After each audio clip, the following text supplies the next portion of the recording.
So let's go over Unit 3s. That way I can have these for anybody who needs them at home. One of the things on number 28 that I wanted to show you is that when I graphed apples, $1.50 each, and I wrote an equation, I wrote y equals $1.50x, because if I buy one apple, it's 1 times $1.50. If I buy 2 apples, it's 2 times $1.50, and so on. But when I went to graph it, I graphed it discrete. Why did I graph it discrete? Because you're not going to buy 1½ apples. If you do, I'll be surprised. If you have a half-eaten apple, you're not going to do that. Most people don't. But how did I do it? 1 apple, $1.50. 2 apples, $3. 3 apples, $4.50, and so on. That's why we use discrete graphs when we talk about counting by whole numbers. There's multiple answers here for 29. You could do 4s plus 6 equals 134, or you could do 134 subtracted 6 or subtracted by 6 and then divide it by 4. That would also be equal to s. Some equations for you. And this one I saw again. The graph of f of x is shown to determine the ordered pair that is the solution to the equation represented by f of x equals 0. Where does the function equal 0? Where is the y value equal to 0? And the x value is -3 when the y value is 0. That's what it's asking for. It's asking for this point right here. That's the hard one. That's the one that you have to get used to the notation for it. And the answer is -3, 0. If I go over to unit to number 32, it's another discrete graph. A lot of people wrote this equation, 5b plus 1s equals 31. $5 per book plus $1 per song equals a total of $31. And I used x and I used y, and I put it in y equals mx plus b form. And then I made another discrete graph, because I'm not going to buy 1½ books or 1.2 books. I'm not going to buy this stuff in between. So I made my x-axis books down here just like this. And I did 1, 2, 3, 4, 5, 6. And then if I buy 0 books, I have $31 for songs. And if I have 1 book, I have $26 for songs. I can get 26 songs and so on. And it makes this decreasing graph, and it's discrete as well. The purchase combinations, I just wrote a table and I said, well, if I buy 0 books, I can get 31 songs. If I buy 1 book, I get 26. And I went all the way from 0 all the way to 6. 6 books, 1 song. And I just I didn't have enough room to do the full table, so I made a second table right there. You had to make choices whether things were true or false about this graph. And just so you are aware, it went true, false, true, true, true, false. Did any of you have any questions on those?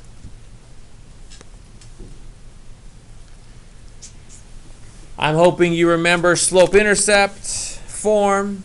What the slope is the m. I thought that was easy. I thought the 1 was easy. Here's your y-intercept. You go up 1 over 4, and you make your line through the 2 dots.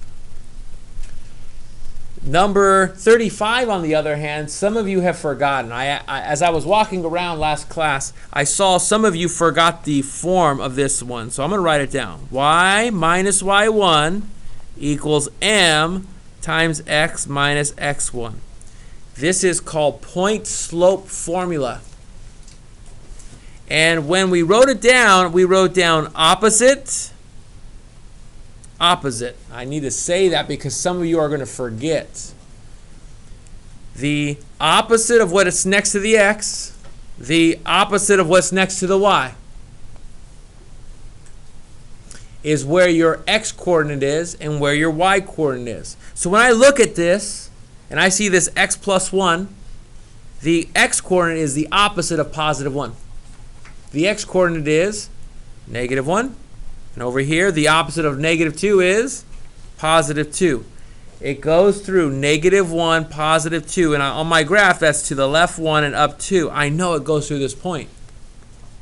And I know what the slope is. It's down 3 over 1. Down 3 over 1.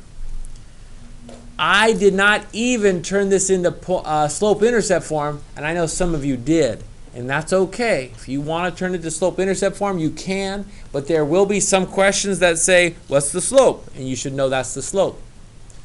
Name a point that it goes through. Opposite of the x, opposite of the y. That's what it goes through. Very little work to do if you know the equation.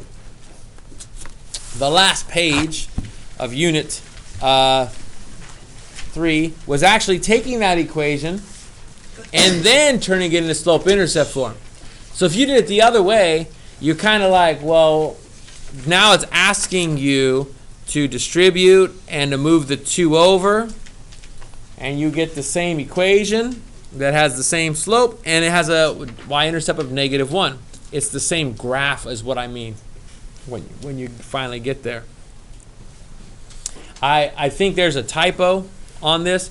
It says change it to slope and y-intercept form. I believe it should say to slope-intercept form, and not, I don't know why they have that in there. That's a typo. You're supposed to realize that these two graphs should be the same on 35 and 36. And then intercepts for 37.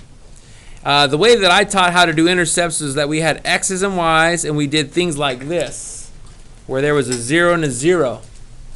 You had to plug in a 0 in for an x and figure out what was y when x was 0.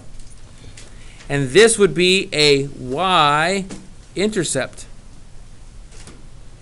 You could plug in 0 in for y and then figure out what x had to be, and that's called the x-intercept.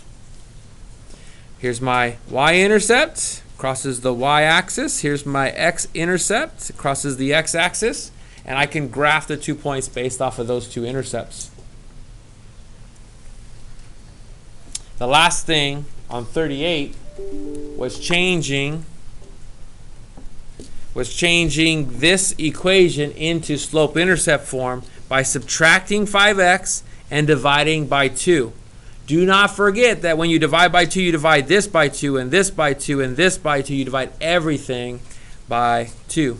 Your slope should be negative 5 over 2. Your y-intercept should be 5.